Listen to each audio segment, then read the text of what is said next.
están? ¿Qué tal? Buenas noches. Gracias por la invitación. Esta vez para hablar de un tema muy importante, que son las intervenciones policiales y cómo estas son usadas para las prisiones preventivas, para el proceso penal y hasta para unas condenas. Vamos a hablar si estas intervenciones policiales están enmarcadas dentro de la legalidad o la ilegalidad. Si estas intervenciones policiales están de acuerdo con la opinión fiscal, esto quiere decir si la fiscalía avala estas intervenciones policiales o no, y si estas también tienen respaldo judicial. Vamos a hablar de algunos casos prácticos, como por ejemplo el caso de un fiscal superior que solicitó que como prestación su hijo juegue un equipo de primera, sí, un equipo acá en Perú, un equipo de primera. Vamos a hablar cuál fue ahí la prueba ilegal o el elemento de convicción que se trató de usar en esta investigación. Vamos a hablar también un caso práctico, como un adicto a drogas va a comprar justamente esta droga y es capturado ahí con la policía, ¿no? Junto con las personas que le estaban vendiendo. En conclusión, vamos a hablar un poco de todas las intervenciones policiales, supuestamente estas en flagrancia. Vamos a ver si son en flagrancia, si no son en flagrancia, flagrancia estricta, cuasi flagrancia, flagrancia presunta. Entonces, ese más o menos va a ser nuestra conversación del día de hoy. Y cómo excluirlas de ser el caso, ¿no? Cómo, por ejemplo, en una etapa intermedia o a nivel preparatoria, o cómo no dejar que sea valorada en una sentencia, ¿no? Entonces, vamos a hablar más o menos de estos temas en concreto. Voy a poner, para empezar, un caso práctico, un caso real que me ha tocado vivir. Es más, el día de hoy he tenido que hacer unos alegatos de clausura en este caso. Este es un muchacho que estaba en rehabilitación un año y esta persona sale de rehabilitación puesta por su familia y nuevamente consume, va a buscar esta droga y cuando está llegando al lugar donde va a comprar la droga se encuentra con dos personas y estas dos personas, las que le iban a vender, le dicen, ¿sabes qué? Está bien, te voy a vender, pero llévame a unas cuadras, ¿no? Jálame, le dicen, no propiamente dicho, coloquialmente, ¿no? Estas dos mujeres suben al vehículo, esta persona que fue a comprar avanza unas cuadras y es intervenido por un patrullero. A ver, vamos a analizar este caso en concreto. Esta detención, ¿es en flagrancia? ¿No es en flagrancia? ¿Por qué intervienen los efectivos policiales? Los efectivos policiales supuestamente dicen, y como siempre manifiestan, es de una información humana, dice, ¿no? Es una información previa que los efectivos policiales estaban resguardando, por ahí es un vecino, sale y le manifiesta, ¿sabes qué? En ese lugar, de esa casa, siempre venden droga dos mujeres. Entonces, supuestamente los efectivos policiales esperan en ese momento y, oh sorpresa, llega esta persona a comprar droga y en un auto rojo, esta fémina sube y enrumban el camino y es ahí donde los policías la detienen. Vamos a ver, este acto en concreto, ¿hay flagrancia o no hay flagrancia? Vamos a identificar. ¿Hay flagrancia estricta? ¿Qué nos dice la norma? Flagrancia estricta cuando se está cometiendo el hecho delictivo in situ, ¿no? O sea, la flagrancia no se presume, la flagrancia se ve a través de los sentidos. Yo puedo escuchar, yo puedo ver que se está cometiendo un ilícito, ¿no? Yo puedo escuchar, por ejemplo, en un tercer piso que una persona le está golpeando a otra, a su pareja, o que hay disparos, ¿no? Entonces, la flagrancia nunca se presume, para empezar. Cuando yo me hago una deducción, un procedimiento en que podría estar en flagrancia, esta persona subió al tercer piso, después bajó, sacó algo en la mano, cuando me hago ese proceso de deducción, no es flagrancia. Ahí en ese momento absolutamente no hay flagrancia. Ahí lo que tiene que hacer el efectivo policial es comunicar este hecho. Si tiene una información, como por ejemplo el caso que acabamos de escuchar, que un vecino manifiesta que en este lugar se podría comercializar estas presuntas drogas, ¿no? Entonces, en esos casos donde los efectivos policiales se hacen este cuestionamiento, lo que deben de hacer es poner en conocimiento de la fiscalía. No, definitivamente. Ya la fiscalía evaluará si hace unas investigaciones, si hace seguimientos, si plantea óbices o no. Pero jamás intervenir, ¿no?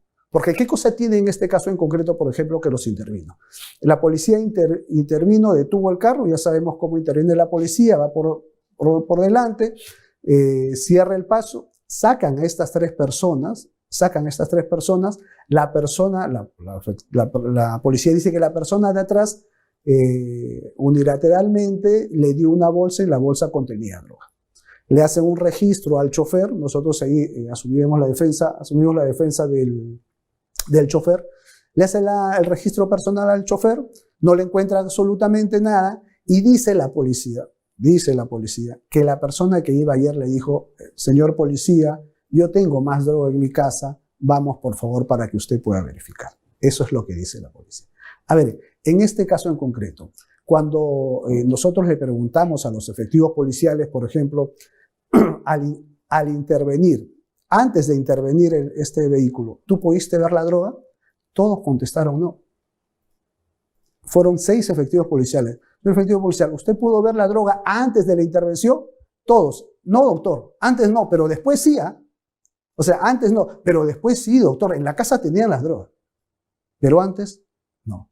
¿Por qué detiene usted a esta persona que venía conduciendo? Ah, no, doctor, yo lo detengo porque atrás estaba la señora que sí tenía la droga en su mano. ¿No? A la que voy, esta intervención en ningún hecho es flagrante, ni en ninguna de sus categorías, en ninguna, absolutamente. Lo que tuvieron que hacer acá es comunicar a la fiscalía, y la fiscalía pues armar un operativo con todas las garantías. Si querían ingresar al domicilio, pues pedir una autorización judicial, no esta intervención ilegal, ¿no? Definitivamente. Entonces, como estos casos, ¿y qué hizo la fiscalía? Pidió una prisión preventiva para los 3. Nosotros, ¿qué postulamos en la prisión preventiva?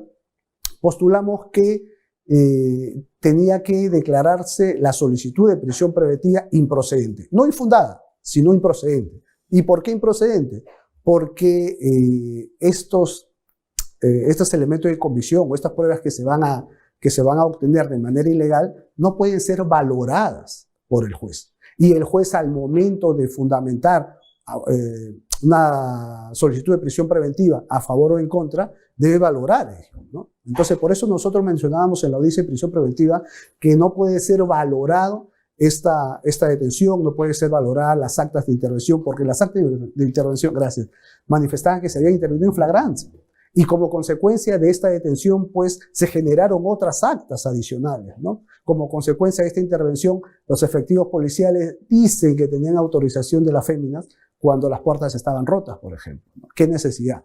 Y sorpresa, que estas personas que se dedicaban, dicen los efectivos policiales, al tráfico de drogas, no hubo ningún dinero en su domicilio. Incautaron las drogas y no incautaron ni un sol.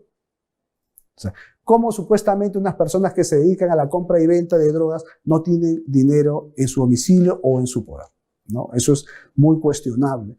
Entonces, nosotros, cuando fuimos a la audiencia de prisión preventiva, por ejemplo, le postulamos esto al juez, que debía declarar improcedente la solicitud por una prueba ilegal y no podría ser valorada, ¿no?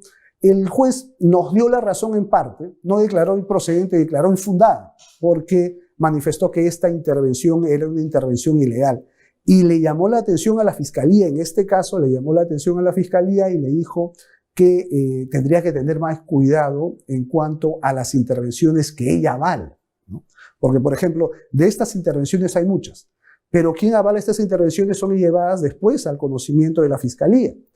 Y la fiscalía es la que pide prisiones preventivas y sustenta requerimientos acusatorios después, ¿no? Entonces, en este caso en concreto, no se logró que le podrían dar una prisión preventiva fundada, pero de alguna manera así está trabajando la policía en este tipo de intervenciones, ¿no? Vamos a hablar, acá es un caso. Ahorita vamos a poner unas diapositivas para poder hablar de un caso en concreto. Les voy manifestando el caso cómo fue.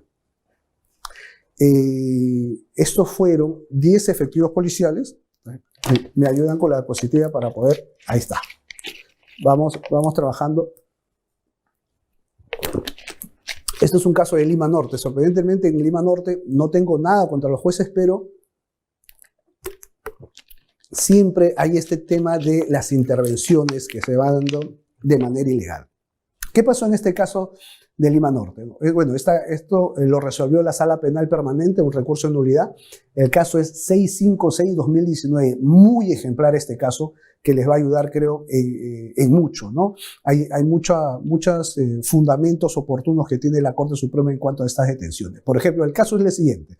En el año 2018, la policía de la de Pincri, del Agustino, o sea, esos hechos fueron en Comas. La policía del Agustino vinieron a Comas, fuera de su jurisdicción, dice, por información confidencial, tomó conocimiento de una banda denominada Los Raqueteros de Comas, dice. Una banda, estamos hablando de una banda, donde almacenaban drogas y armas de fuego, dice. Al dirigirse al lugar, las policías vieron a 2 personas sospechosas quienes intentaron ingresar al domicilio, logrando intervenir a uno, y al hacerle registro personal se le encontró droga al sujeto, fue intervenido, y otro fue intervenido dentro de la casa. A ver, vamos a ver estas intervenciones. Dice que estos policías vestidos de civil van hasta Comas y ven a unas personas fuera de una casa en actitud sospechosa. Cuando tú ves a unas personas en actitud sospechosa, ¿es obvio ya? ¿Hay mérito para detenerlos en flagrancia? ¿Hay méritos para hacer una intervención? ¿Hay méritos para registrarlo en base al artículo 210? La respuesta es no, ¿no? La respuesta es no. ¿Quién define una actitud sospechosa? Los policías unilateralmente, de manera autónoma, pueden detener a estas personas porque los ven en una puerta con actitud sospechosa, y cuando las policías se acercan, estas personas comienzan a correr y es ahí donde los detienen. Los detienen, y no solamente los detienen, ingresan al domicilio, ¿no? Sin autorización judicial. Entonces, a estas personas que ingresan a su domicilio sin autorización judicial encuentran efectivamente droga adentro, se hace un proceso penal, los condenan a 14 años. A estas personas los condenan a 14 años, pero cuando va a la Suprema los absuelven, ¿no? ¿Por qué? Por una intervención ilegal. ¿Por qué? Porque hubo una detención arbitraria, porque cuando se les hizo su registro personal no se brindaron todas las normas que el artículo 210 especifica, ¿no? Entonces, a lo que voy, según vamos conversando, podrán decir, pero doctor, entonces usted está de acuerdo con que estas personas, si tienen droga, ¿por qué no pueden ser intervenidas? No, lo que voy es que estas intervenciones lo que ocasionan es impunidad, ¿no? Porque este caso, por ejemplo, en la Corte Suprema los absuelve. Primero son condenados a 14 años y en la Corte Suprema los absuelven por una mala intervención que viene del inicio, ¿no? O sea, esto se ha podido subsanar muchos años atrás. Entonces, no es que nosotros estemos a favor de estas personas que venden drogas y que como cuestión de una mala intervención podemos sacarlos libres o solicitar una exclusión probatoria. No, no es así. Entonces, tenemos que curarlos en salud, porque al fin y al cabo, si hay una buena defensa al final, terminan por excluirlos, ¿no? Terminan por absolver a estas personas, cuando estas personas, pues, evidentemente han debido de realizar un debido procedimiento, ¿no? Seguimos avanzando. Justo acá tengo algunos fundamentos de la Corte Suprema para excluirlos, dice. ¿Por qué fueron 10 efectivos policiales desde el Agustino hasta Comas? Dice, o sea, no es un hecho que la policía puede intervenir de manera directa con urgencia, ¿no? No había urgencia en esta intervención, por ejemplo, ¿no? Entonces la norma dice los efectivos policiales pueden intervenir de manera urgente, inaplazable, pero esto es cuando están percibiendo el hecho delictivo, ¿no? Cuando los están viendo la comisión de un hecho delictivo, cuando están viendo la fuga, por ejemplo, de un delincuente, un presunto delincuente, ¿no? Pero dice, la Corte Suprema cuestiona acá, ¿por qué 10 efectivos policiales del Agustino van a Comas? ¿Por qué? Entonces, y es más, sin comunicar a la Fiscalía. ¿Por qué no comunicaste a la Fiscalía? Tú, efectivo policial, no puedes hacer actos unilateralmente, tú estás en apoyo de la Fiscalía, ¿no? Ya la Fiscalía va a determinar si hace actos de investigación, si hace OBI, si hace seguimiento, porque cuando se hace un operativo de esta magnitud con los seguimientos, no solamente se logra detener a estas personas que venden, sino se logra detener a los de arriba, que es lo que se quiere al fin y al cabo, ¿no? Entonces, el primer cuestionamiento de la Corte Suprema dice en esta intervención, en este caso, es porque 10 efectivos policiales. Dice, si es que van 10 efectivos policiales es porque ellos ya tenían información de que en esta casa había armamento, o sea, ellos ya habían hecho actos de corroboración previo, pero nunca avisaron a la fiscalía. Entonces dice, por una información, dice, tuvieron conocimiento por una información y fueron vestidos de civil, ¿no?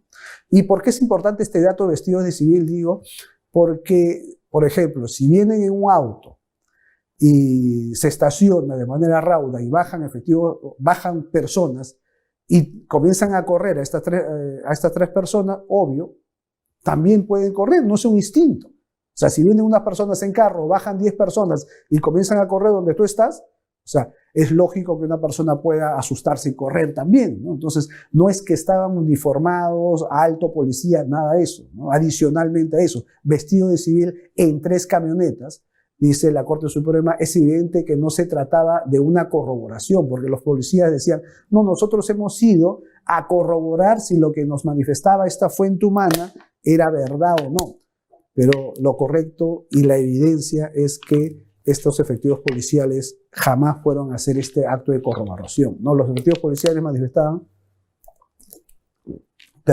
no comunicamos a la fiscalía porque previamente queríamos hacer actos de corroboración.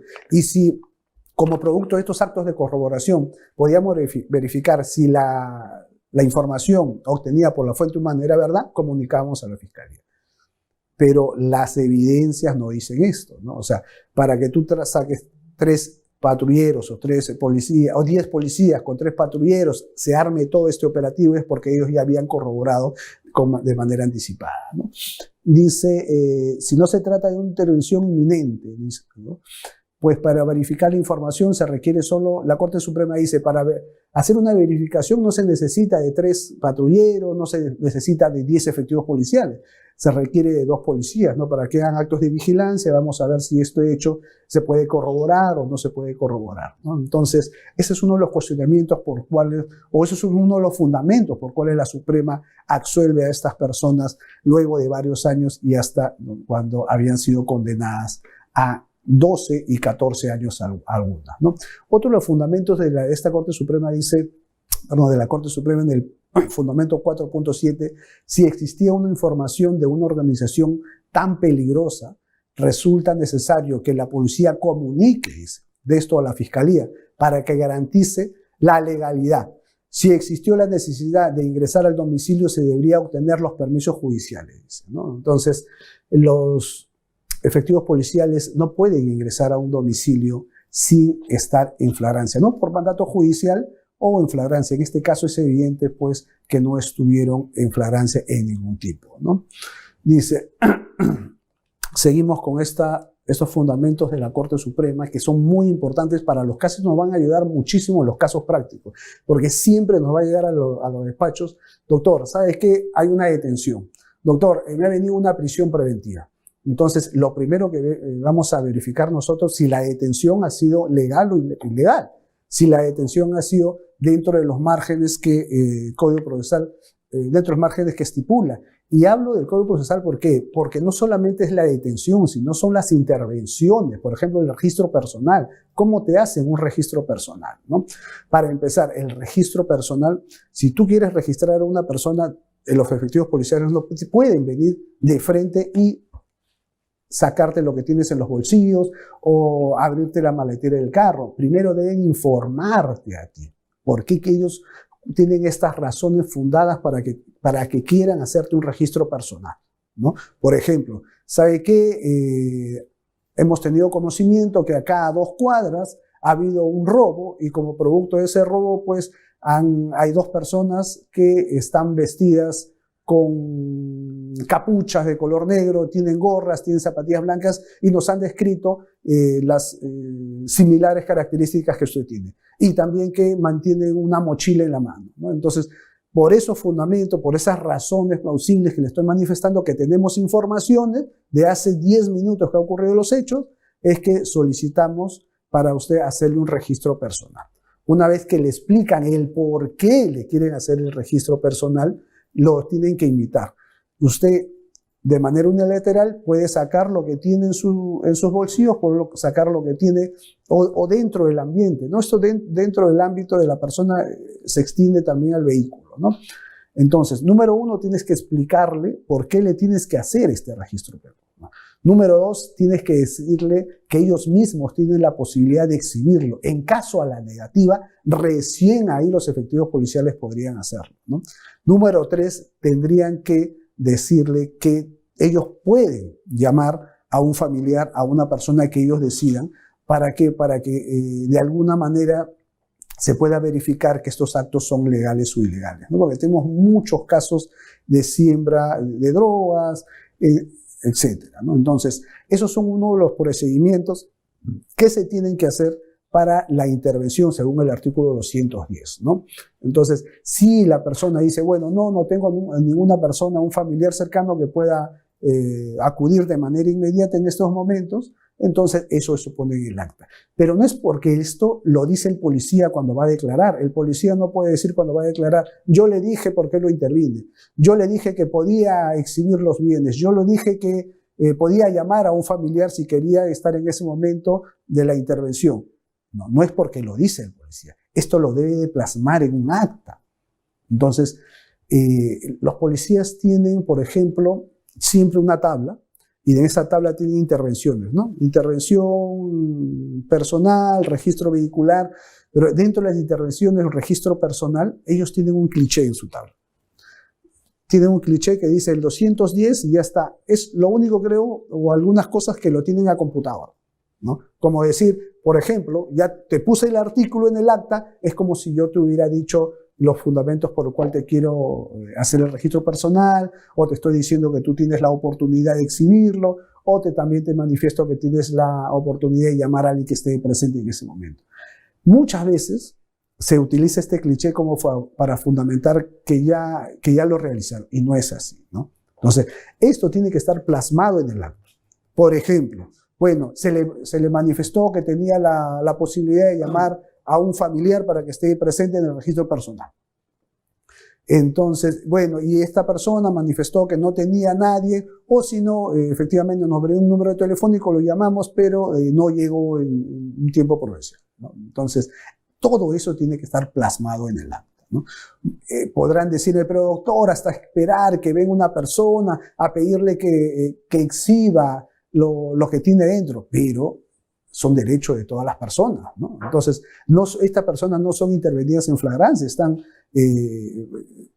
hay una sospecha, entonces dentro de eso no se puede vulnerar ninguno derecho, ¿no? Y ese es el procedimiento que tiene que estar plasmado en el acta, ¿no? Pero vamos avanzando con estos fundamentos de la Corte Suprema. Dice, fundamento 4.8, dice, se alega que se intervino porque había flagrancia delictiva. O sea, los policías manifiestan, cuando van a juicio oral, los policías dicen, nosotros intervenimos porque había inflagrancia. Cuando nos vieron a nosotros, estas tres personas comenzaron a correr. Es más, una de ellas logró ingresar a la casa y a la otra la intervenimos a unos metros. Y cuando la intervenimos a unos metros, encontramos una bolsa. A unos metros también encontramos una bolsa que contenía droga. Y ingresamos a la casa también y había droga en la casa. Es más, no solamente había droga, sino también había una granada. Entonces, eso es lo que manifiestan los efectivos policiales, ¿no? Que actuaron ellos en flagrancia. ¿Pero de verdad actuaron en flagrancia? No, la respuesta es no, ¿no? ¿Por qué? Porque los efectivos policiales, por ejemplo, en el primer caso que comentábamos, que esta persona enferma, porque es una persona adicta que fue a comprar y estaba manejando, por sola indicación de uno de los vecinos que habían dos personas de sexo femenino que venden en esa casa, los policías, al hacerse esas preguntas, estas serán las mujeres que venden droga, estas serán las personas, quién será el conductor, ¿no? Cuando se están haciendo esas preguntas a los efectivos policiales, no hay flagrancia, ¿no? No, estas personas, los efectivos policiales, nunca los detuvieron en flagrancia delictiva, ¿no? Ellos dicen que hubo flagrancia, pero la realidad de los hechos no. Por ejemplo, nosotros le preguntábamos en el juicio oral a los efectivos policiales, ¿usted en calidad de qué lo intervino? Bueno, porque estaban en flagrancia delictiva. ¿Usted sabe lo que es flagrancia delictiva? Sí, porque estaba cometiendo un hecho delictivo. Y en ese momento usted que lo interviene, ¿qué hecho delictivo estaba cometiendo? No, en ese momento no, doctor. En ese momento no, explique. No, en ese momento no, después ya. Después ya vimos que la persona que estaba atrás, pues, ella nos entregó la droga, una bolsa de droga, un paquete, ahí tenía la droga. ¿Después de qué? ¿Después que lo intervino? Sí, después de la intervención. Pero después entramos a la casa y había más droga, doctora. Ahí sí está, ya está, también está en flagrancia. Entonces, cuando lo contrainterrogamos a los efectivos policiales para ver si ellos sabían la definición de flagrancia, qué es flagrancia, cuasi flagrancia, presunción de flagrancia, efectivamente pues no tenían conocimiento, ¿no? No había conocimiento de cómo intervenir o los procedimientos para intervenir en estos hechos, ¿no? Entonces, seguimos avanzando, dice, puesto que no se trataba de decir que vieron allá. Se alega que se intervino porque había flagrancia delictiva, dice. Esa condición legal no ha sido definida ni claramente explicada, dice en el juicio, puesto que no se trataba de decir que vieron a dos personas en actitud sospechosa y por lo tanto las intervinieron, ni mucho menos afirmar que estas personas se pusieron nerviosas al notar la presencia policial, ¿no? Bueno, los efectivos policiales no son psicólogos para determinar quién se pone nervioso o quién no se pone nervioso, ¿no? Sobre todo si bajan 10 personas y corren contra ellos, ¿no? Dice, sino que es preciso definir cuál es esa actitud sospechosa y qué comportamiento puntualmente originó el razonable percepción de que se producía un ilícito irregular, ¿no? Entonces, la Corte Suprema dice, no es necesario que tú me pongas en el acta, yo te intervine en flagrancia porque tú estabas en una actitud sospechosa. La Corte Suprema dice, me debes de identificar en el acta cuál para ti ha sido la actitud sospechosa. No solamente la actitud sospechosa, dice, originó la razonable percepción de que se producía en ese momento, ¿eh? No que había sido producido un tiempo atrás, 2 horas atrás, 3 días atrás, no. Dice, la razonable percepción de que se producía un hecho delictivo o irregular, ¿no? Es que se producía en ese momento. Y lo que vieron los policías en este caso que estaban afuera de la casa, vieron a 2 o 3 personas que miraban para un lado y para otro lado. Nunca vieron comercialización de droga. Nunca pudieron ver la droga. Lo que ellos dicen que los vieron en actitud sospechosa. Y para detener en flagrancia ya hemos comentado que la flagrancia pues es objetiva, ¿no? La flagrancia nunca duda. Cuando tú dudas de que pueda estar en flagrancia, eso no es flagrancia, ¿no? La flagrancia se ve a través de los sentidos, nunca se presume. La flagrancia es directa, nunca indirecta, ¿no? Entonces, estos son los cuestionamientos que hace la Suprema en estas detenciones, dice, ¿eh? Seguimos avanzando porque son muy importantes estos fundamentos y que pueden ser usados en los casos prácticos, ¿no? En el fundamento 4.13 dice, se concluye que la intervención policial no estuvo premunida de ninguna garantía de legalidad. Por el contrario, dice, en apariencia se trataría de un allanamiento domiciliario como consecuencia del voluntarismo policial, dice, que en un afán de controlar el crimen incurrió en una intervención irregular, dice, ¿no? Lo negativo de este improvisado procedimiento es que se invalida la evidencia que pudo haberse recogido y pudo haber sido útil para procesos válidamente a las intervenciones e imponerles constitucional y legalmente una sanción penal, ¿no? Nosotros no estamos, por ejemplo, exponiendo estos casos para decirles cómo debe volver estos casos impunes, ¿no? Entonces, justamente nosotros cuestionamos estos en audiencia, cuestionamos a la fiscalía, cuestionamos estos a los policías también en las detenciones para que no se vuelva a repetir, para que no se vuelva a crear más impunidad, ¿no? Ese es el objetivo. No es el objetivo de que estas personas salgan libres. El objetivo es que la fiscalía tome conciencia que si tiene estos tipos de intervenciones, pues ella es la directora de la investigación, ¿no? El director de la investigación, por cuanto ella dirige a los efectivos policiales y puede dar directrices para las intervenciones, ¿no? No es posible que los efectivos policiales unilateralmente hagan actos de investigación, hagan seguimiento sin que la fiscalía conozca. Entonces, las conclusiones son estas, ¿no? Absoluciones después de varios años cuando sí se ha podido realizar pues una condena dentro del margen de la legalidad, ¿no? Doctor, hay una pregunta del canal de voz. Si no, la podemos escuchar, la podemos leer. Estimado doctor, muy buenas noches. Buenas noches. ¿Sí me logra escuchar? Sí, buenas noches, claro. Sí. Sí, doctor. Solamente para colocar también un ejemplo en razón de lo que usted nos viene manifestando, ¿no? Este tipo de intervenciones, yo le voy a comentar un caso, voy a tratar de ser lo más puntual posible. Trata de un caso similar. Un grupo de efectivos policiales toma conocimiento por parte de persona desconocida o no identificada, como usted también lo señalaba, de que en un determinado inmueble se estaba realizando la venta o la comercialización de marihuana. ¿Ok? Entonces le dicen, mire, tenemos conocimiento que en esta dirección se está comercializando marihuana. Entonces, estos efectivos policiales se trasladan in situ hasta el lugar de los hechos, tocan la puerta, le preguntan a la señora, muy buenas tardes, díganos, hemos tomado conocimiento de que en su domicilio se comercializa marihuana, díganos, ¿podemos ingresar a su domicilio? Y bueno, la señora sorprendida, ¿no? Dice, aquí no se comercializa marihuana, dice, acá tenemos plantaciones de marihuana, pero no es para la comercialización, es para el tratamiento de mis enfermedades, que yo tengo enfermedades relacionadas con las articulaciones, y para un tema que mi hijo también consume esta marihuana. Entonces deciden ingresar al inmueble con la autorización de la señora, baja el hijo del segundo nivel, se posiciona en el primer nivel y le dice, señores, acompáñenme, yo lo voy a llevar por las distribuciones diferentes de mi domicilio. Y efectivamente encuentran plantaciones en un lugar, plantaciones en otro lugar, y además, este caso es muy curioso, además se encuentran plantas que se encuentran dentro de un depósito de vidrio, amalgamadas con unos aceites que a la tesis de la defensa técnica señala de que esto vendría a ser pues el procedimiento previo para finalmente convertirlo en aceite de marihuana.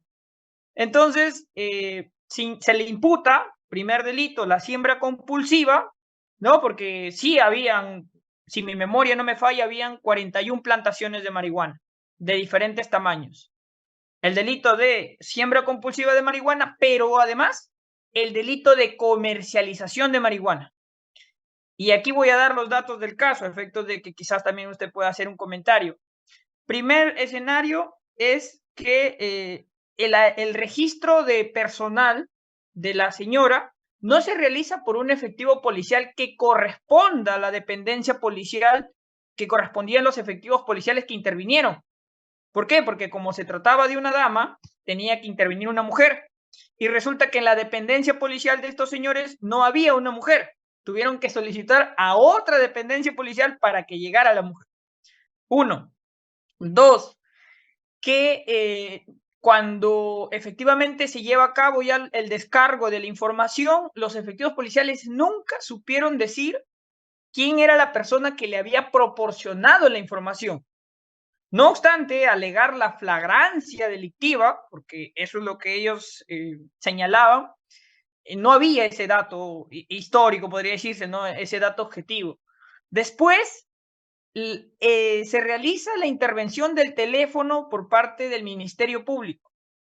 Doctor, desde el año 2018 hasta el año 2023, enero, había una sola mención, podría decirse, si cabe la palabra, de unos términos empleados dentro del comercio, ¿no? Era una persona que en un mensaje de texto le decía a la otra, oye, ¿tendrás? Y el otro le dice, sí, puedes venir a mi casa, pero no hay ni la palabra marihuana, no hay otro término ni siquiera similar. Después, existen tomas fotográficas, capturas de videos, donde se ve que efectivamente este joven consume marihuana, porque se le ve que incluso tiene una pipa, se ve como bota el humo, o sea, es todo la práctica que realizan estas personas que consumen este tipo de productos, ¿no? Como es la marihuana. Pero entonces el Ministerio Público dice que no, que para el Ministerio Público incluso se le ve en un momento donde está manipulando las hojas a fin de poder convertirlo, hacerlo previos para que pueda ser fumado, y el Ministerio Público, no, eso a mí no me acredita nada, más bien a mí me parece, que dice el Ministerio Público, más bien a mí me parece que está armando un quete. La fiscalía dice, más bien a mí me parece que eso que está haciendo en el video que se evidencia es el armado de un quete. Y en realidad nosotros, después también por el tema de las articulaciones, esta defensa técnica presenta un informe por parte de un médico especialista. Y el médico especialista determina de que efectivamente la señora padecía de estas enfermedades y que le había ordenado dentro de las prescripciones realizar tratamientos con plantaciones de marihuana. Había una justificación. Sin embargo, parece que ante todo lo que estoy diciendo, la fiscalía aparecía a ojos cerrados. O sea, para él no existía ninguna otra cosa más que la comercialización de drogas. Y entonces, nosotros al momento de analizar, porque yo acompaño al magistrado en el desarrollo de la solución de estos casos, nosotros nos hacíamos la pregunta, pero ¿por qué no tenemos un registro fílmico, ¿no? Que hubiera sido más creíble, más acreditable, el registro fílmico de quizás personas que ingresan o salen del domicilio de manera sospechosa, en horas muy altas, ¿no? Lo único que teníamos solamente era una conversación de WhatsApp en un periodo de 5 años y elementos o medios de prueba que hacían generar de alguna manera u otra la duda. Razón por la que se le condena por el tema de la siembra compulsiva, que no había razón de poder negarlo eso, complicidad de la señora, porque la señora sabía que se sembraba compulsivamente la marihuana, y no obstante se dicta una sentencia absolutoria en el marco del delito de la microcomercialización, justamente porque la intervención que realizan no reúne los parámetros, pero adicionalmente porque no habían suficientes elementos de prueba a fin de poder concretar la comisión del ilícito. Eso era mi comentario, estimado autor. Espero que sirva de ilustración a la clase que se viene dictando. Gracias. Vamos a dar respuesta a tu pregunta con un caso que también tengo acá. Vamos a adelantar el caso, así damos algunas... Sí. Ya, perfecto. Vamos a adelantar este caso para dar respuesta. Acá está. Tú lo has mencionado, ¿no? Cuando tú dices, muchas veces dicen de esta información de fuente humana. Y hay casos así como los que tú nos has contado, variedad de casos. Yo podría contar hasta unos 30 más o menos conocidos con este tema de la información humana, ¿no? Los policías suelen utilizar esto. ¿Qué pasó en este caso? Este caso es del gobernador regional, Mandriotti. Este es en el expediente 2/2019. ¿Qué pasó? El gobernador regional lo llama a un juez supremo y le dice, ¿sabes qué? Por favor, yo quiero que me apoyes en la variación de la situación jurídica de una persona. Está como detenido, ponlo como citado. Entonces el juez supremo agarra y dice, bueno, está bien, yo te voy a dar la mano, te voy a ayudar, pero mira, ¿sabes qué? Tengo un hijo que juega partido y es buenísimo jugando, es un 10, es un Pelé. Y como tú eres el dueño de Cantolao, yo quiero que tú lo pongas a jugar en primera. Esa fue la contraprestación.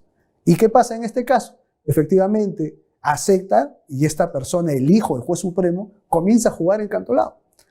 Y uno de los que trabajan en Cantolao, de los que dirigen, una de las personas, es el que va a un policía y le dice, ¿sabes qué? Yo tengo información de este hecho, ¿no? Entonces va y lo sé, de que esta persona no tiene las cualidades para jugar en primera y menos en Cantolao, entonces por eso se inicia esta investigación. Y ahora voy en el tema a responder el caso que más o menos que tú manifestabas de las personas que se declaran en fuente humana y estos hechos lo toman en cuenta. Entonces, esta persona, que era miembro del cuerpo técnico, decide hablar con un efectivo policial y le dice, acá está, ¿no? Para ir leyendo, dice, Hechos Mandriotti, dice, solicita un favor al fiscal adjunto supremo para que se le varíe la situación, uno de los miembros del cuerpo técnico, justamente lo que mencionábamos, y esta persona dice, y esta persona se reúne con un efectivo policial en una pollería. Y este efectivo policial lo escucha y hace un informe, y este informe inicia una investigación preliminar, ¿no? Se inicia una investigación. ¿Qué cosa hace el abogado en este caso? El abogado en este caso presenta una tutela de derechos por exclusión probatoria porque quiere excluir la información que habría dado esta persona, ¿no? Esta persona que se reunió, porque no estaba plasmada en el acta la declaración de este testigo anónimo, ¿no? No está. Lo que estaba es un informe policial, el policía informa y dice, yo me reuní en la pollería tal y hablé con esta persona de Fuente Humana y esta persona de Fuente Humana me contó este hecho ilícito. Y esto está plasmado en un informe policial. Entonces lo que el abogado pide una exclusión probatoria. ¿Por qué? Porque aducía que él no ha tenido la oportunidad de contrainterrogarlo y por eso vulneraría el derecho de defensa, ¿no? Y aparte que esta declaración de la Fuente Humana no ha sido plasmada en un acta, es el solo dicho del efectivo policial, ¿no? Entonces, ¿cómo creerle al efectivo policial si no tenemos la declaración de esta Fuente Humana? Entonces, lo que pasa en este caso es que plantean una exclusión, en primera instancia declaran infundada, porque dice... la juez de primera instancia dice que sí está permitido, estas reuniones de los efectivos policiales están permitidas con los informantes, ¿no? Esta reunión de los policías con informantes sí están permitidos. Dice, el manual policial sí está dentro de las entrevistas informales, ¿no? Y declaran infundada esta tutela de derecho por exclusión probatoria. Esta fue apelada y... esto ya en la Suprema, porque el fiscal era un fiscal supremo, entonces va a la Corte Suprema y en la Corte Suprema excluyen esta información. Ojo, no la excluyen como prueba ilegal, sino como prueba irregular, ¿no?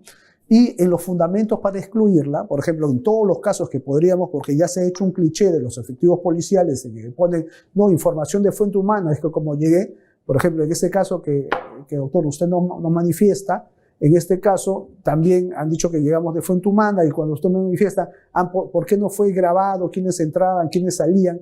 Esto hubiera podido ser posible si estos efectivos policiales ponían de conocimiento a la Fiscalía y se armaba un operativo previo de óbice, ¿no? Vamos a ver si lo registramos, hacemos seguimiento y como producto de esto podemos verificar si efectivamente se comercializaba o no se comercializaba, ¿no? Entonces, en apelación se excluye por prueba irregular, ¿no? Los fundamentos, el artículo, nos dice en base al artículo 184, numeral 3, dice, los documentos que contengan declaraciones anónimas no podrán ser llevadas al proceso. Entonces el artículo 184 es muy claro y en el numeral 3 dice, los documentos que contengan declaraciones anónimas no podrán ser llevadas a un proceso.